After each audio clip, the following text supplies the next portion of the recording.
Shalom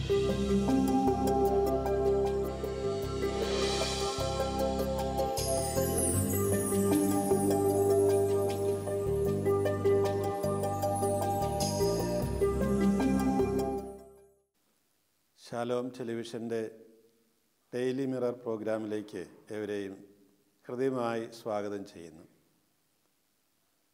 ഇന്നത്തെ ഈ അരമണിക്കൂർ സമയം നിങ്ങളോടുകൂടി ഞാനായിരിക്കുന്നതിനെ ഓർത്ത് ദൈവത്തിന് നന്ദി പറയുന്നു.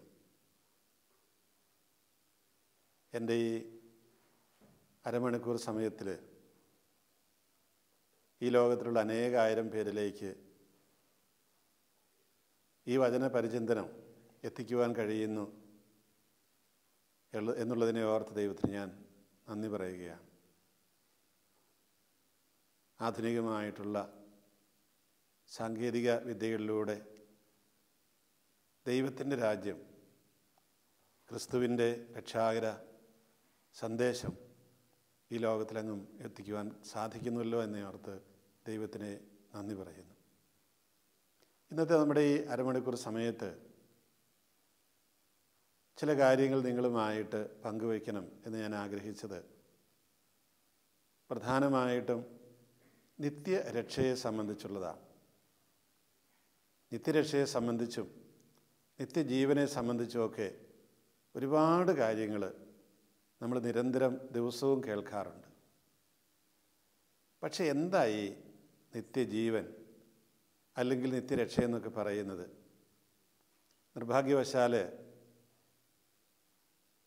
നമ്മൾക്ക് ഇപ്പോൾ ലഭ്യമായിരിക്കുന്ന നമ്മുടെയൊക്കെ മനസ്സിലുള്ള നിത്യജീവനെക്കുറിച്ചും നിത്യ രക്ഷയെക്കുറിച്ചുമൊക്കെയുള്ള സങ്കല്പങ്ങൾ കേവലം വ്യക്തിഗതമായിട്ട് ഉള്ള ഒന്ന് ആണ് എന്ന് പറയേണ്ടിയിരിക്കുന്നു. കർത്താവിൻ്റെ ആ രക്ഷാകരമായ ദൗത്യത്തെ നമ്മൾ തെറ്റിദ്ധരിച്ചു എന്ന് ഞാൻ പറയുന്നില്ല.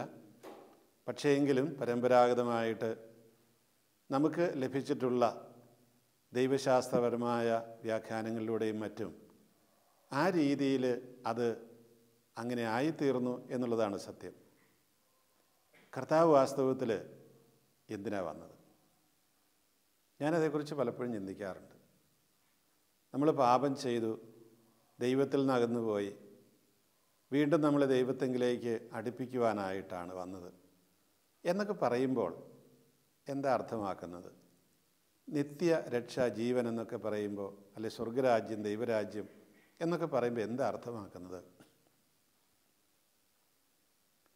യോഹന്നാൻ്റെ സുവിശേഷം 17-ാം അധ്യായം 3-ാം വാക്യത്തിൽ നമ്മൾ ഇപ്രകാരം വായിക്കുന്നുണ്ട്: ഏക സത്യദൈവമായ അവിടുത്തെയും അവിടുന്ന് അയച്ച യേശുക്രിസ്തുവിനെയും അറിയുക എന്നതാണ് നിത്യജീവൻ. ഏക സത്യദൈവമായ അവിടുത്തെയും അവിടുന്ന് അയച്ച യേശുക്രിസ്തുവിനെയും അറിയുക, അതാണ് നിത്യജീവൻ. ഈ പങ്ക്തിയിലൂടെ തന്നെ പലപ്പോഴും ഞാൻ പറഞ്ഞിട്ടുള്ളതുപോലെ നിത്യജീവൻ എന്ന് പറയുമ്പോൾ അനന്തമായിട്ട് നീളുന്ന ആ ജീവിതത്തിൻ്റെ കാലയളവിനെക്കുറിച്ചുള്ള പരാമർശമല്ല പ്രധാനമായിട്ടും അവിടെയുള്ളത്. അതിലുപരി ദൈവത്തോട് ചേർന്നിരിക്കുമ്പോഴുള്ള ജീവിതം എന്താണ് എന്നാണ് പറയുന്നത്. അത് നിത്യം തന്നെയാണ്, മരണശേഷം ഒരിക്കലും അവസാനിക്കുന്നില്ല. പക്ഷേ നമ്മൾ പറഞ്ഞു വരുന്നത്, അല്ലെങ്കിൽ ഈ നിത്യജീവൻ എന്ന വാക്കുകൊണ്ട് അർത്ഥമാക്കുന്നത് ആ ദൈർഘ്യമേറിയ കാലഘട്ടത്തെ അല്ല, പ്രത്യുത അതിൻ്റെ ഗുണമേന്മയെ പറ്റിയാണ്. അപ്പോൾ ദൈവത്തെ അറിയുക, യേശുക്രിസ്തുവിനെ അറിയുക. ഈ അറിയുക എന്നൊക്കെ പറയുമ്പോൾ നമുക്ക് പെട്ടെന്ന് മനസ്സിലേക്ക് വരുന്നത് പുസ്തകം വായിച്ചുള്ള ഒരറിവാണ്. അത് നമ്മുടെ ബുദ്ധിയിൽ ഒതുങ്ങി നിൽക്കുന്നതാണ്. അറിവ് നമ്മുടെ ബുദ്ധിയിൽ ഒരുപാടുണ്ട്. ഈ അറിവുകൾ ബുദ്ധിയിൽ ഒതുങ്ങിയിരുന്നാൽ അത് വിശ്വാസത്തിൻ്റെ തലത്തിലേക്ക് വരണമെന്ന് നിർബന്ധമൊന്നുമില്ല. യേശുക്രിസ്തുവിനെക്കുറിച്ച് ഒരുപാട് കാര്യങ്ങൾ നമുക്കറിയാം. ദൈവത്തെക്കുറിച്ച്, ഏകസത്യദൈവമായ അവിടുത്തെക്കുറിച്ചും ഒരുപാട് കാര്യങ്ങൾ അറിയാം. പക്ഷേ ഈ രണ്ട് വ്യക്തികളെ നമ്മൾ ആ വ്യക്തികളെ അറിഞ്ഞോ എന്നുള്ളതാണ്. ഏകസത്യദൈവമായ അവിടുത്തെ അറിഞ്ഞോ, അതുപോലെ അവിടുന്ന് അയച്ച യേശുക്രിസ്തുവിനെ അറിഞ്ഞോ? അതറിഞ്ഞു കഴിഞ്ഞാൽ നമ്മളിൽ വലിയ മാറ്റമുണ്ടാകും. ഈ അറിവ് എന്ന് പറയുന്നത് അതൊരു അനുഭവ തലത്തിലുള്ള ഒരു പ്രക്രിയയാണത്. അതുകൊണ്ടാണ് വിശുദ്ധ പൗലോസ് ശ്ലീഹ പറയുന്നത് ഫിലിപ്പിയർ ലേഖനം 3-ാം അധ്യായത്തിൽ യേശുക്രിസ്തുവിനെക്കുറിച്ചുള്ള അറിവ് എല്ലാറ്റിലും വലുതായതുകൊണ്ട് ബാക്കിയെല്ലാം ഞാൻ ഉച്ഛിഷ്ടമായിട്ട് കരുതി. അപ്പോൾ എന്താ ഈ അറിവ് എന്ന് പറയുന്നത്? യഥാർത്ഥത്തിൽ പൗലോസ് ശ്ലീഹ യേശുക്രിസ്തുവിനെക്കുറിച്ച് എങ്ങനെ അറിഞ്ഞത്? പുസ്തകം വായിച്ചിട്ടാണോ? അല്ല. യേശുക്രിസ്തുവിനെ കണ്ടോ? ഇല്ല. അവിടുത്തോടു കൂടി പൗലോസ് നടന്നോ? ഇല്ല. പിന്നെ എങ്ങനെയാണ് യേശുക്രിസ്തുവിനെ അറിഞ്ഞതും ആ അറിവ് ഏറ്റവും വലുതായതുകൊണ്ട് ബാക്കിയെല്ലാം ഉച്ഛിഷ്ടമായി ഞാൻ കരുതുന്നു എന്ന് പറയുന്നതും? അപ്പോൾ ഈ അറിവിൻ്റെ കാര്യത്തിൽ വരുമ്പോൾ എന്തോ എവിടെയോ ഒരു സാധാരണയിൽ നിന്നുള്ള വ്യത്യാസമുണ്ട്. അറിവ് എന്ന് നമ്മൾ പറയുന്നത് അതൊന്നായിത്തീരലാണ്. ഏകസത്യ ദൈവമായ അവിടുത്തോടും അവിടുന്ന് അയച്ച യേശുക്രിസ്തുവിനോടും കൂടി ഒന്നായി നമ്മൾ തീരുമ്പോഴാണ് നിത്യജീവനായിത്തീരുന്നത്. ഒന്നായിത്തീരുക എന്ന് പറഞ്ഞാലോ? എന്ന് പറഞ്ഞാൽ അതിന് ഒരുപാട് അർത്ഥവ്യാപ്തിയുണ്ട്. നമ്മൾ രണ്ടുപേര് ഒന്നായിത്തീരുക എന്ന് പറഞ്ഞാൽ ഈശോ തന്നെ പറയും, ഭാര്യയും ഭർത്താവിനെക്കുറിച്ച് പറയും, പുരുഷൻ സ്ത്രീയെ മാതാപിതാക്കന്മാരെ വിട്ട് സ്ത്രീയോട് ചേരും, ഇനി അവർ രണ്ടല്ല ഒരു ശരീരമാണ് എന്ന് പറയുമ്പോൾ ഏതായാലും രണ്ട് ശരീരം ഒന്നാകാൻ പോകുന്നില്ല. അപ്പോൾ ഈശോ എന്താ ഉദ്ദേശിച്ചത്? ഇനി മുതൽ അവർ ഒരു ശരീരം എന്ന രീതിയിൽ പ്രവർത്തിക്കണം. ശരീരത്തിൽ പല അവയവങ്ങളുണ്ടല്ലോ, അതിനെല്ലാം വ്യത്യസ്തമായ ദൗത്യങ്ങളുമുണ്ട്. അവ പ്രവർത്തിക്കുന്ന വ്യത്യസ്തമായ രീതികളിലുമാണ്. അവയ്ക്ക് ആവശ്യമുള്ള ഭക്ഷണം പാനീയം ഒക്കെ വ്യത്യസ്തമാണ്. എങ്കിലും അതൊരു ശരീരത്തിൻ്റേതാണ്. ഇതുപോലെ തന്നെ ഭാര്യയും ഭർത്താവ് ആയിരിക്കണമെന്നാണ് പറഞ്ഞത്. അപ്പോൾ നമ്മൾ ഈ അറിയുക എന്ന് പറഞ്ഞാൽ ദൈവത്തോട് ചേർന്നിരിക്കുക, ദൈവവുമായിട്ട് ഒന്നായി തീരുക, ദൈവത്തിൻ്റെ രീതിയിലൊക്കെ ചിന്തിക്കാനും പ്രതികരിക്കാനും പറയാനും പ്രവർത്തിക്കാനും ഒക്കെ കഴിയുക. അതിനെയാണ് നിത്യജീവൻ എന്ന് വിളിക്കുന്നത്. അപ്പോൾ ദൈവത്തെ പോലെ എങ്ങനെ ചിന്തിക്കും? അതാ ദൈവം എങ്ങനെ ചിന്തിക്കുന്നു എന്ന് മനസ്സിലാക്കിയാലേ നമുക്ക് അതുപോലെ ആയിത്തീരാൻ കഴിയുകയുള്ളൂ. അങ്ങനെയൊക്കെ ആയിത്തീരുക വലിയ ഒരു വെല്ലുവിളി തന്നെയാണ്. യോഹന്നാൻ്റെ സുവിശേഷത്തിൽ 6-ാം അധ്യായത്തിൽ സ്വർഗത്തിൽ നിന്നിറങ്ങി വന്ന അപ്പം, ആ അപ്പം ഞാനാണ്, അത് ഭക്ഷിച്ചെങ്കിലേ നിങ്ങൾക്ക് നിത്യജീവനുള്ളൂ എന്നൊക്കെ ഈശോ പറയുമ്പോൾ അത് വലിയ പ്രയാസമാണെന്നും പറഞ്ഞ് യഹൂദന്മാർ കുറേ പേര് പോകുന്നുണ്ട്. അപ്പോൾ അതെന്തുകൊണ്ടാണ് അവർ പ്രയാസമെന്ന് പറഞ്ഞത്? ഈ കർത്താവിനോട് കൂടി ഒന്നായിരിക്കാൻ എളുപ്പമല്ലെന്നാണ് പറഞ്ഞത്. കർത്താവിനെ പോലെ എപ്പോഴും പ്രവർത്തിക്കാൻ, പ്രതികരിക്കാൻ, ചിന്തിക്കാൻ പ്രയാസമാണ്. അതുകൊണ്ടാണ് അവർ വിട്ടുപോയത്. പക്ഷേ നിത്യജീവൻ എന്ന് പറഞ്ഞാൽ അതാണ്. അതുകൊണ്ട് നമ്മൾ വിചാരിക്കുന്നത് പോലെ നിത്യജീവൻ ഒരു മാമോദിസ മുങ്ങി കത്തോലിക്ക സഭയിൽ അംഗമായി അങ്ങനെ അങ്ങോട്ട് പള്ളിയിലൊക്കെ പോയി കുർബാനയൊക്കെ കണ്ടു, പെരുന്നാളൊക്കെ നടത്തി ആഘോഷമായിട്ട് ചാത്തമോ ഊട്ടമൊക്കെ നടത്തി മറ്റു കൂദാശകളൊക്കെ പരികർമ്മം സ്വീകരിച്ചു, അങ്ങനെ ഒരു ദിവസം മരിക്കുന്നു. മരണശേഷം നമ്മൾ ആകാൻ പോകുന്ന ജീവിതം നമ്മുടെയൊക്കെ മനസ്സിൽ അതാണ് നിത്യജീവൻ. പക്ഷേ ആ നിത്യജീവൻ ഇവിടെ തന്നെ തുടങ്ങണം. ഈ നിത്യജീവനിലേക്ക് നമ്മൾ ഇവിടെ തന്നെ പ്രവേശിക്കണം. എങ്കിൽ മാത്രമേ നമുക്കതിൻ്റെ തുടർച്ചയായിട്ടുള്ള ആ പരലോക ജീവിതം അത് നിത്യമായിട്ട് അനുഭവിക്കാൻ കഴിയുകയുള്ളൂ. അപ്പോൾ നിത്യജീവൻ എന്ന് പറയുന്നത് നമുക്ക് ഈ ലോകത്തിൽ തന്നെ പ്രവേശിക്കാമെന്ന ഒരു കാര്യമാണത്. ദൈവത്തോട് ചേർന്നിരിക്കാൻ നമുക്ക് മരിക്കണമെന്ന് നിർബന്ധമൊന്നുമില്ലല്ലോ. എന്ന് തന്നെയല്ല, മരണശേഷം പിന്നെ ഒന്നുകിൽ ദൈവത്തോട് ചേർന്ന് അല്ലേ ദൈവത്തിൽ നിന്നകന്ന്, അങ്ങനെയുള്ള രണ്ട് സാധ്യതകളല്ലേ ഉള്ളൂ.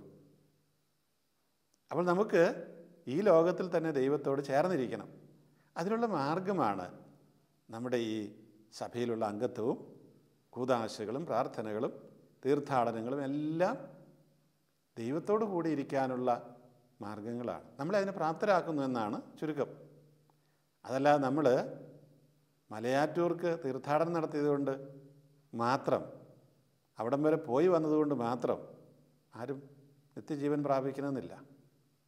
എല്ലാ ഞായറാഴ്ചയും വളരെ കൃത്യമായിട്ട് വിശുദ്ധ കുർബാനയിൽ പങ്കെടുത്തുകൊണ്ട് മാത്രം ആരും നിത്യജീവൻ പ്രാപിക്കണമെന്നില്ല. നേരെ മറിച്ച് ഇതെല്ലാം നമ്മളെ ഈ ദൈവത്തിൻ്റെ അടുത്ത് ദൈവത്തോട് ചേർന്ന് ഒന്നായിരിക്കാൻ പ്രാപ്തമാക്കുന്നുണ്ടോ എന്നുള്ളതാണ് ചോദ്യം. അങ്ങനെ ആക്കുന്നുണ്ടെങ്കിൽ നമുക്ക് ആ നിത്യജീവൻ അനുഭവിക്കാനായിട്ട് കഴിയുകയുള്ളൂ. നമ്മൾ നിത്യജീവനിലേക്ക് പ്രവേശിക്കുകയുള്ളൂ. അതുകൊണ്ട് ഈ നിത്യജീവനെക്കുറിച്ചും നിത്യരക്ഷയെക്കുറിച്ചുമൊക്കെ പറയുമ്പോൾ നമ്മുടെ മനസ്സിലേക്ക് കടന്നു വരേണ്ട ചിന്ത കേവലം മരണശേഷം എൻ്റെ ആത്മാവ് ഇങ്ങനെ ദൈവത്തെങ്കിലേക്ക് പോകുന്നു എന്ന സങ്കല്പം മാത്രമല്ല. അതുതന്നെയുമല്ല കേവലം ഒരു മനുഷ്യാത്മാവിനെ രക്ഷിക്കാനല്ല കർത്താവ് വന്നത്. നേരെ മറിച്ച് മനുഷ്യൻ ഈ ലോകത്തിലാണ് ജീവിക്കുന്നത്. ഈ ലോകത്തിൽ നിന്ന് പോയി കഴിഞ്ഞാൽ പിന്നെ എന്താ ഉള്ളത്? ആത്മാവാണ്. അപ്പോൾ ആ ആത്മാവിനെ രക്ഷിക്കാനല്ല കർത്താവ് വന്നത്. പലപ്പോഴും നമ്മൾ ആത്മരക്ഷ എന്ന് പറയുമ്പോൾ അങ്ങനെയൊക്കെ ചിന്തിച്ചു പോകാം. അതൊക്കെ ഒരു കാലഘട്ടത്തിൻ്റെ ഭാഷയാണ്.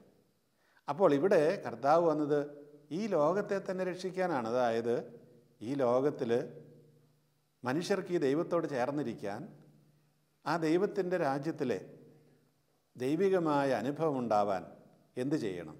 അതിനുള്ള മാർഗമാണ് കർത്താവ് നമുക്ക് തൻ്റെ ജീവിതത്തിലൂടെ കാണിച്ചു തരുന്നത്. അപ്പോൾ കർത്താവ് നമുക്ക് നിത്യജീവൻ തന്നു, നിത്യരക്ഷ തന്നു എന്നൊക്കെ പറഞ്ഞ് അർത്ഥമാക്കുന്നത് എന്താണ്? ഈ മാർഗത്തിലൂടെ ചരിച്ചു കഴിഞ്ഞാൽ നീ ദൈവത്തോട് ചേർന്നിരിക്കും. ഈ മാർഗത്തിലൂടെ നിരന്തരമായിട്ട് നീ പോവുകയാണെങ്കിൽ നീ ദൈവത്തിൻ്റെ രീതിയിലുള്ള സ്വഭാവമുള്ള വ്യക്തിയായി തീരും. അതാ പറഞ്ഞതിനർത്ഥം. അപ്പോൾ ഇതൊരു ഈ രക്ഷ എന്ന് പറയുന്നത് ഓട്ടോമാറ്റിക്കായിട്ടുള്ള എന്തോ ഒരു യാന്ത്രികമായിട്ടൊരു പ്രവൃത്തിയല്ല. വളരെ സജീവമായ നമ്മുടെ സാന്നിധ്യവും നമ്മുടെ പ്രവർത്തനവും തിരഞ്ഞെടുപ്പുമെല്ലാം അതിനകത്ത് ആവശ്യമാണ്. അല്ല അവിടെ ഒരു രക്ഷയും ഉണ്ടാകാൻ പോകുന്നില്ല.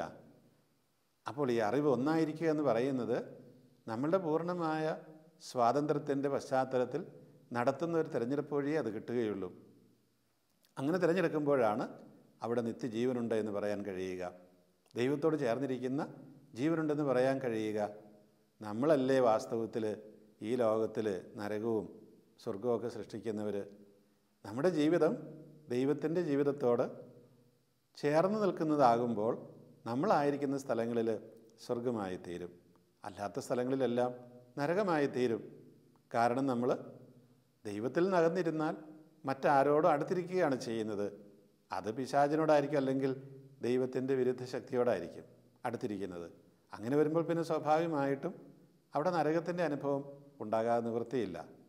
അതുകൊണ്ട് നമ്മൾ ഓർക്കുക, ഈ നിത്യജീവൻ എന്ന് പറയുന്നത് നമ്മൾ ദൈവത്തോട് ചേർന്നിരിക്കുമ്പോൾ ഉണ്ടാക്കിയെടുക്കുന്ന ഒരു അവസ്ഥാവിശേഷമാണ്. സ്വർഗരാജ്യം, ദൈവരാജ്യം എന്നൊക്കെ പറയുമ്പോൾ ഈ ദൈവത്തിൻ്റെ ഇഷ്ടം നിറവേറുന്ന സ്ഥലം, നിറവേറുന്ന ആ ഒരു സാഹചര്യം, അതൊക്കെയാണ്. നിങ്ങൾ കേട്ടിട്ടുണ്ടാവും നരകത്തിലെയും സ്വർഗത്തിലെയും ഒരു കഥ. ആ കഥ എന്താണ്? നരകത്തിലും സ്വർഗത്തിലും ഒരാളിങ്ങനെ പോയി നോക്കുകയാണ്. ആദ്യം അയാൾ പോയത് നരകത്തിലേക്കാണ്, നരകത്തിലെ ജീവിത രീതി കാണാനായിട്ട്. അവിടെ ചെന്നപ്പോൾ എന്ത് കണ്ടു? നല്ല ഒന്നാന്തരം പായസം ഉണ്ടാക്കി വെച്ചിട്ടുണ്ട്. പക്ഷേ ഇതാർക്കും കുടിക്കാൻ പറ്റുന്നില്ല. കാരണം എന്താ? എല്ലാവരുടെയും മുട്ട് വളയാത്ത രീതിയിൽ വലിയൊരു തവി, സ്പൂണ് കെട്ടിവെച്ചിരിക്കുകയാണ് കയ്യിൽ. കൈ ഇങ്ങനെ നൂർന്നേ ഇരിക്കുകയുള്ളൂ. നൂർന്നിരിക്കുന്ന കൈ കൊണ്ട് വലിയ സ്പൂണും കെട്ടിവെച്ച് കഴിഞ്ഞാൽ പിന്നെ പായസം എങ്ങനെ കോരി സ്വന്തം വായിലേക്ക് ഒഴിക്കും? ആർക്കും കഴിക്കാൻ പറ്റുന്നില്ല. എല്ലാവരും പരസ്പരം അങ്ങോട്ടും ഇങ്ങോട്ടും അടിയും പിടിയും ബഹളവും തെറിയാണ്. അങ്ങനെ പായസം മുഴുവൻ പോയി. എല്ലാവരും കോരിയിട്ട് അവനവൻ്റെ വായിലേക്ക് വെക്കാനാണ് ശ്രമിക്കുന്നത്. അത് നടക്കുകയില്ല. അവസാനം ഇയാൾ ഇതെല്ലാം കണ്ടിട്ട് സ്വർഗത്തിലെങ്ങനെയുണ്ടെന്ന് അറിയാനായിട്ട് പോവുകയാണ്. അവിടെ സ്ഥിതി ഇത് തന്നെയാണ്. എല്ലാവരുടെയും കയ്യിൽ ഈ സ്പൂണ് കെട്ടി വെച്ചിട്ട് ആർക്കും കൈ വിളയ്ക്കാൻ പറ്റുകയില്ല. നല്ല ഒന്നാന്തരം പായസരിപ്പുണ്ട്. പക്ഷേ എല്ലാവരും എന്താ ചെയ്യുന്നത്? അവർ നല്ല സുന്ദരമായിട്ട് കുടിച്ച് ആസ്വദിക്കുകയാണ്. എങ്ങനെയാണ്? ഓരോരുത്തരും മറ്റവൻ്റെ വായിലേക്ക് തൻ്റെ കയ്യിൽ കെട്ടിവെച്ചിരിക്കുന്ന സ്പൂൺ കൊണ്ട് കോരി കൊടുക്കുന്നു. അങ്ങനെ എല്ലാവരും പായസം കുടിച്ചത് തന്നെ. അതാണ് സ്വർഗത്തിൽ ദൈവത്തിൻ്റെ രാജ്യം എന്ന് പറയുന്നതാണ്. തൻ്റെ തന്നെ കാര്യം നോക്കാതെ മറ്റുള്ളവരുടെ കാര്യം നോക്കുന്ന, ദൈവത്തിൻ്റെ ഇഷ്ടമനുസരിച്ച് പ്രവർത്തിക്കുന്ന മനുഷ്യരുള്ള സ്ഥലം, ആ സാഹചര്യം, അതാണ് ദൈവരാജ്യം. അപ്പോൾ നമ്മൾ പ്രാർത്ഥിക്കുന്നത് എന്താണ്? ഓരോ ദിവസവും സ്വർഗസ്ഥനായ ഞങ്ങളുടെ പിതാവേ, അങ്ങയുടെ രാജ്യം വരണമേ എന്നാണ്. അങ്ങയുടെ തിരുമനസ് ഈ സ്വർഗത്തിലെ പോലെ ഇവിടെയും നടപ്പാകണം. അന്നേരം ഇവിടെ സ്വർഗരാജ്യമാകും. അപ്പോൾ ഈ തരത്തിലുള്ള ഒരു നിത്യജീവനെക്കുറിച്ചാണ്, ദൈവരാജ്യത്തെക്കുറിച്ചാണ് നമ്മളെപ്പോഴും ചിന്തിക്കേണ്ടതും അതിനുവേണ്ടിയാണ് നമ്മൾ പ്രവർത്തിക്കേണ്ടതും. അതല്ലാതെ എൻ്റെ ആത്മാവ് എങ്ങനെയെങ്കിലും ഒന്ന് രക്ഷപ്പെട്ടാൽ മതി എന്ന് ചിന്തിച്ചു പോകുന്നത് ക്രൈസ്തവമല്ല. നമ്മളുടെ ദൗത്യം ഈ ലോകത്തിന് രക്ഷ കൊടുക്കുക എന്നുള്ളതാണ്. ഓരോ ക്രൈസ്തവ വിശ്വാസിയും തനിക്ക് ലഭിച്ച ആ രക്ഷയുടെ വഴിയെക്കുറിച്ച് മറ്റുള്ളവരോട് പറയണം. നീ ഇങ്ങനെ ചെയ്താലേ നിനക്ക് അല്ല ഈ ലോകത്തിന് രക്ഷയുണ്ടാവുകയുള്ളൂ. എന്തുകൊണ്ടാണ് ഈശോയാണ് ഏക രക്ഷകൻ എന്ന് പറയുന്നത്? പലപ്പോഴും പലരും വഴക്കുണ്ടാക്കും. അത് അങ്ങനെ പറയാൻ പറ്റുമോ? പറയാൻ പറ്റും. കാരണം എന്താണ്? ഈ ലോകത്തിൽ പരസ്പരം സ്നേഹിക്കണമെന്ന്, ശത്രുവിനെ പോലെ സ്നേഹിക്കണമെന്ന്, നിന്നെ ഉപദ്രവിക്കുന്നവരെ ശപിക്കാതെ അവർക്ക് വേണ്ടി പ്രാർത്ഥിക്കണമെന്ന് ഒരേ ഒരു വ്യക്തിയെ പറഞ്ഞിട്ടുള്ളൂ. അത് കർത്താവാണ്, ഈശോയാണ് പറഞ്ഞത്. വേറെ ഒരു മനുഷ്യൻ ഈ ലോകത്തിൽ പറഞ്ഞിട്ടില്ല. ഏത് മനുഷ്യനാണ് പറഞ്ഞിരിക്കുന്നത് നിൻ്റെ ശത്രുവിനെ സ്നേഹിക്കണമെന്ന്, നിൻ്റെ ശത്രുവിന് വേണ്ടി പ്രാർത്ഥിക്കണമെന്ന്? ആരാ പറഞ്ഞിട്ടുള്ളത്? പല മതങ്ങളോട് നമ്മൾ എടുത്തു നോക്കുക. അവിടെ എല്ലാം കാണുന്നത് ഒരു പക്ഷേ ശത്രുവിനെ നിഗ്രഹിക്കണമെന്നാണ്, കൊല്ലണമെന്നാണ്. അല്ലെങ്കിൽ പലതരത്തിലുള്ള ജാതികളുള്ളിടത്ത് താഴ്ന്ന ജാതിക്കാരന് ഉയർന്ന ജാതിക്കാരൻ്റെ സ്ഥാനം കിട്ടരുത് എന്നാണ്. അവൻ പഠിക്കുന്ന കാര്യങ്ങളൊന്നും മറ്റവൻ പഠിക്കാൻ ഇടവരരുത് എന്നാണ്. പരസ്പരം അല്ലെങ്കിൽ ഒരുമിച്ചിരുന്ന് ഭക്ഷണം കഴിക്കാൻ പാടില്ലെന്നാണ് അവിടെയൊക്കെ പറഞ്ഞിരിക്കുന്നത്. നേരെ മറിച്ച് നമ്മളെന്താണ് പറയുന്നത്? കർത്താവ് എന്താണ് പറഞ്ഞത്? കർത്താവ് പറഞ്ഞത് എല്ലാവരും ദൈവത്തിൻ്റെ മക്കളാണ്, ദൈവത്തിൻ്റെ മക്കളാണ്. ആബ പിതാവേ എന്ന് വിളിക്കുവാനായിട്ട് നമ്മൾ യോഗ്യരാകും. എപ്പോഴാണത്? യേശുവിൻ്റെ, കർത്താവിൻ്റെ, ഈശോയുടെ മാർഗം സ്വീകരിക്കുമ്പോൾ മാത്രമേ നമ്മൾ ആ സ്വർഗീയ പിതാവിൻ്റെ മക്കളാകുകയുള്ളൂ. അല്ലാത്തവരാകുകയില്ല. അതിനാണല്ലോ ഈശോ വന്നത്. ഈശോ വന്നത് എന്താണ്? ആബ്ബ പിതാവേ എന്ന് വിളിക്കാൻ നമ്മളെ യോഗ്യരാക്കാൻ വേണ്ടിയിട്ടാണ്. ആ യോഗ്യത നേടുന്നത് അവിടുത്തെ വചനങ്ങൾ സ്വീകരിക്കുമ്പോഴാണ്. അതുകൊണ്ട് യോഹന്നാൻ്റെ സുവിശേഷം തന്നെ പറയും, 17-ാം അധ്യായത്തിൽ 15-ാം വാക്യത്തിൽ പറയും, 15 മുതലുള്ള വാക്യങ്ങളിൽ 17-ാം വാക്യപ്രകാരം പറയുന്നു, അവരെ അങ്ങ് സത്യത്താൽ വിശുദ്ധീകരിക്കണമേ. അവിടുത്തെ വചനമാണ് സത്യം. ഇവിടെ വിശുദ്ധീകരിക്കുക എന്ന് പറഞ്ഞാൽ വ്യത്യസ്തരാക്കുക, ഈ ലോകത്തിൽ നിന്ന് മാറ്റി നിർത്തുക, ദൈവത്തിന് അനുയോജ്യരാക്കുക, അതൊക്കെയാണ് ഇതിനർത്ഥം. അപ്പോൾ അവിടുത്തെ വചനം യേശു ക്രിസ്തുവാണ് സത്യം. ആ വചനത്താൽ, ആ സത്യത്താൽ അവരെ മാറ്റി നിർത്തണമേ എന്നാണ്. അങ്ങനെ മാറ്റി നിർത്തുമ്പോഴേ നമുക്ക് ആ ഈശോ കൊണ്ടുവന്ന രക്ഷ അനുഭവിക്കാനായിട്ട്, ജീവിക്കാനായിട്ട് കഴിയുകയുള്ളൂ, ഈ ലോകത്തെ രക്ഷിക്കാൻ കഴിയുകയുള്ളൂ. അതുകൊണ്ട് നിത്യജീവനെക്കുറിച്ചും നിത്യരക്ഷയെക്കുറിച്ചും സ്വർഗരാജ്യത്തെക്കുറിച്ചൊക്കെ പറയുമ്പോൾ കേവലം നമ്മുടെ ഞാനെന്ന വ്യക്തിയുടെ ആത്മാവ് രക്ഷ പ്രാപിക്കുന്നതിനെക്കുറിച്ച് മാത്രമല്ല പറയേണ്ടത്, ചിന്തിക്കേണ്ടത്. നേരെ മറിച്ച് ഈ ലോകത്തെ തന്നെ മുഴുവനായിട്ടും ദൈവത്തിൻ്റെ സന്നിധിയിലേക്ക്, അല്ലെങ്കിൽ ദൈവത്തിന് യോജിച്ച രീതിയിൽ ആക്കി തീർക്കുക. അതാണ് നമ്മുടെ ഓരോരുത്തരുടെയും ദൗത്യം. ഈ ദൗത്യമാണ് നമ്മൾ ഏറ്റെടുത്തിരിക്കുന്നത്. അപ്പോൾ നമുക്ക് നമ്മുടെ ഈ ആത്മീയ ജീവിതത്തെ ഒന്ന് തിരുത്തി എഴുതേണ്ടി വരും. തിരുത്തി എഴുതാൻ നിവൃത്തിയില്ല.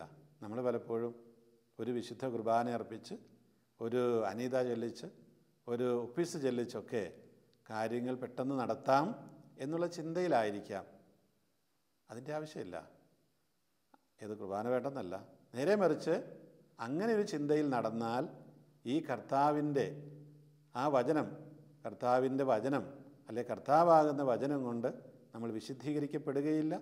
നമ്മൾ ഈ ലോകത്തിൽ സ്വർഗരാജ്യം സൃഷ്ടിക്കപ്പെടുന്നവരാകുകയുമില്ല. നമ്മളും ഒരു പക്ഷേ ആ സ്വർഗരാജ്യം കണ്ടെന്ന് വരില്ല. അതുകൊണ്ട് ഈ നിത്യജീവനെക്കുറിച്ചൊക്കെ പറയുമ്പോൾ ഓർക്കുക, ദൈവത്തെ, ഏകസത്യ ദൈവമായ അവിടുത്തെ അറിയുക, അവിടുന്നോട് ചേർന്നിരിക്കുക. അതുപോലെ അവിടുന്ന് അയച്ച യേശുക്രിസ്തുവിനെ അറിയുക. ആ യേശുക്രിസ്തുവിനെ അറിയുക എന്ന് പറഞ്ഞാൽ എന്താണ് ഈ ലോകത്തെ രക്ഷിക്കുവാനായിട്ട് അവിടുന്ന് തന്ന മാർഗമെന്ന് തിരിച്ചറിഞ്ഞ് അതനുസരിച്ച് അതോട് ചേർന്ന് നിൽക്കുക. ഞാൻ പറഞ്ഞു, യേശുക്രിസ്തു മാത്രമാണ് നിൻ്റെ ശത്രുവിനെ പോലും സ്നേഹിക്കണം എന്ന് പറഞ്ഞിട്ടുള്ളത്.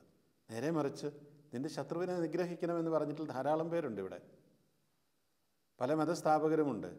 അപ്പോൾ നമ്മൾ ചിന്തിച്ച് നോക്കുക, നിൻ്റെ ശത്രുവിനെ നിഗ്രഹിക്കാനാണ് പറയുന്നതെങ്കിൽ ആ ശത്രു വെറുതെ ഇരിക്കുമെന്ന് കരുതുന്നുണ്ടോ? കൊല്ലാനായിട്ട് ചെല്ലുമ്പോൾ കഴുത്ത് നീട്ടിത്തരികയില്ല. നേരെ മറിച്ച് അവർ ശക്തരാണെങ്കിൽ തിരിച്ചടിച്ച് ഈ ലോകത്തിൽ വലിയ നാശങ്ങളുണ്ടാക്കും. ഈ ലോകത്തിലെ യുദ്ധങ്ങളെല്ലാം അങ്ങനെയല്ലേ ഉണ്ടായിട്ടുള്ളത്. പരസ്പരം അങ്ങോട്ടും ഇങ്ങോട്ടും കീഴ്പ്പെടുത്താനായിട്ട് ശ്രമിക്കുകയാണ്. അങ്ങനെ ശ്രമിച്ചാൽ ഒരിക്കലും ഇവിടെ രക്ഷയുണ്ടാവില്ല.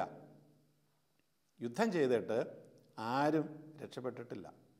നമുക്കറിയാം, നമ്മുടെ ക്രിസ്തു മതത്തിൽ തന്നെ കുരിശ് യുദ്ധങ്ങളുണ്ടായിരുന്നൊരു കാലഘട്ടത്തിൽ വിശുദ്ധ നാടിനെ അത് കൈയടക്കി വെച്ചിരുന്നതിൽ നിന്ന് മോചിപ്പിക്കുവാനായിട്ട് നടത്തപ്പെട്ട യുദ്ധങ്ങളാണത്. പക്ഷേ ആ യുദ്ധങ്ങളുടെ അനന്തരഫലങ്ങൾ ഇന്നും വലിയൊരു ഭാണ്ഡക്കെട്ടായിട്ട് നമ്മുടെയൊക്കെ പുറത്തുണ്ട്. ഇത് നമ്മൾ മറന്നു പോകാതിരിക്കുക. ചരിത്രം പഠിച്ചാൽ മനസ്സിലാകും. ഇന്ന് വിശുദ്ധ സ്ഥലങ്ങൾ, വിശുദ്ധ നാടുകൾ അത് ഫ്രാൻസിസ്കൻ സന്യാസികളുടെ സംരക്ഷണത്തിലാണ്. എങ്ങനെയാണ് വാസ്തവത്തിൽ അവരുടെ കൈവശം അത് വന്നു ചേർന്നത്? ജെറൂസലത്ത് വിശുദ്ധ നാടുകളിൽ പോയിട്ടുള്ളവർക്കറിയാം.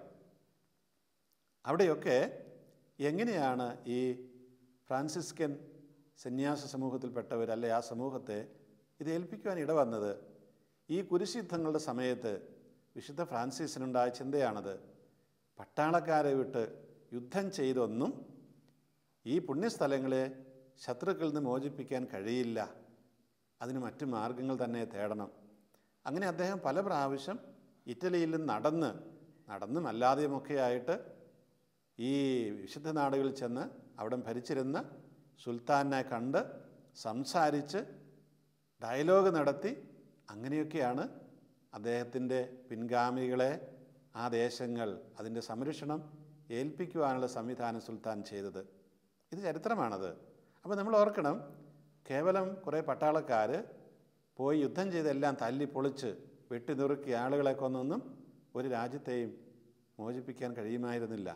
നേരെ മറിച്ച് ആ ഫ്രാൻസിസ് അസിസി എന്ന് പറയുന്ന സമാധാനത്തിൻ്റെ മനുഷ്യൻ, അദ്ദേഹത്തിൻ്റെ ആ പ്രവർത്തനത്തിലൂടെയാണ് ഇന്നും നമുക്ക് വിശുദ്ധ നാടുകളിലൊക്കെ പോകാൻ കഴിയുന്നത് എന്ന് നമ്മൾ മനസ്സിലാക്കേണ്ടതുണ്ട്. അപ്പോൾ നിത്യജീവൻ എന്ന് പറയുന്നത് ദൈവം ചിന്തിക്കുന്നത് പോലെ ചിന്തിക്കാനായിട്ട് പഠിക്കുക.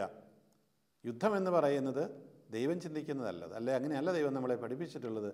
യേശുക്രിസ്തുവിനെ അറിയുന്നവർക്ക് അതൊരിക്കലും ഒരു മാർഗമായിട്ട് സ്വീകരിക്കാൻ കഴിയില്ല. നേരെ മറിച്ച് യേശുക്രിസ്തുവിനെ അറിയാത്തവരാണ് ആ മാർഗങ്ങൾ സ്വീകരിക്കുന്നത്. യേശുക്രിസ്തുവിനെ അറിഞ്ഞ ഏകസത്യദൈവമായ അവിടുന്ന് അയച്ച ആ രക്ഷകനെ അറിഞ്ഞ് നമുക്ക് ഒരിക്കലും യുദ്ധത്തിലൂടെയൊന്നും ഇവിടെ ആർക്കും രക്ഷ കൊടുക്കാൻ കഴിയില്ല. ഇത് രാജ്യങ്ങളുടെ നാടിൻ്റെ മാത്രം പ്രശ്നമല്ല. നമ്മളുടെ വീടുകളെടുത്ത് നോക്കുക, നമ്മുടെ വ്യക്തി ജീവിതങ്ങളോ നമ്മുടെ ജോലി സ്ഥലമോ ഒക്കെ എടുത്ത് നോക്കുക. അവിടെ ആരും പരസ്പരം മത്സരിച്ചിട്ട് കീഴ്പ്പെടുത്തിയിട്ട് അവിടെ സ്വർഗരാജ്യം സ്ഥാപിക്കാമെന്ന് കരുതുന്നുണ്ടെങ്കിൽ അവർക്ക് തെറ്റിപ്പോയി. അവിടെ മത്സരിച്ചിട്ട് കാര്യമില്ല. നേരെ മറിച്ച് കർത്താവിനെ പോലെ കർത്താവിനെ അറിയുക. അവിടുന്ന് എന്ത് മാർഗമാണ് കാണിച്ചു തന്നത്? കുരിശേ കിടന്നപ്പോൾ വഴിയെ പോയവരെല്ലാം കർത്താവിനെ കളിയാക്കി. എന്ത് പറഞ്ഞു? ഇറങ്ങി വാടാ. കൈയൊക്കെ ചുരുട്ടി പറഞ്ഞു, ഇറങ്ങി വാ, ധൈര്യമുണ്ടെങ്കിൽ. നീ മരിച്ചവരെയൊക്കെ ഉയർത്തി എഴുന്നേൽപ്പിച്ചല്ലോ, രോഗികളെയൊക്കെ സുഖപ്പെടുത്തിയില്ലേ, നിന്നെ രക്ഷിക്ക്, ഞങ്ങളെയും രക്ഷിക്ക്, അങ്ങനെ നീ ദൈവപുത്രനാണ് ഞങ്ങളൊക്കെ വിശ്വസിക്കാം. കർത്താവ് ഒരക്ഷരം മിണ്ടിയില്ല. മിണ്ടാൻ പാടില്ലാഞ്ഞിട്ടാണോ? ഇറങ്ങി വന്നില്ല കുരിശേന്ന് വരാൻ പാടില്ലാഞ്ഞിട്ടാണോ? ഒന്നുമല്ല. നേരെ മറിച്ച് കർത്താവ് നമുക്കൊരു മാർഗം കാണിച്ചു തരികയാണ്. മക്കളെ ഈ വെല്ലുവിളിയൊക്കെ ചെയ്യുമ്പോൾ ആരും ഇറങ്ങിച്ചെല്ലേണ്ട കാര്യമില്ല. കൈ ചുരുട്ടി അങ്ങനെ പലരും വരും. അവിടെ നിങ്ങൾ കൈ ചുരുട്ടാനൊന്നും പോകേണ്ട കാര്യമില്ല. നിങ്ങളോടൊപ്പം ഞാനുണ്ട്. എൻ്റെ ഈ മാർഗം മാത്രമേ ഈ ലോകത്തെ രക്ഷിക്കുവാനായിട്ടുള്ളൂ.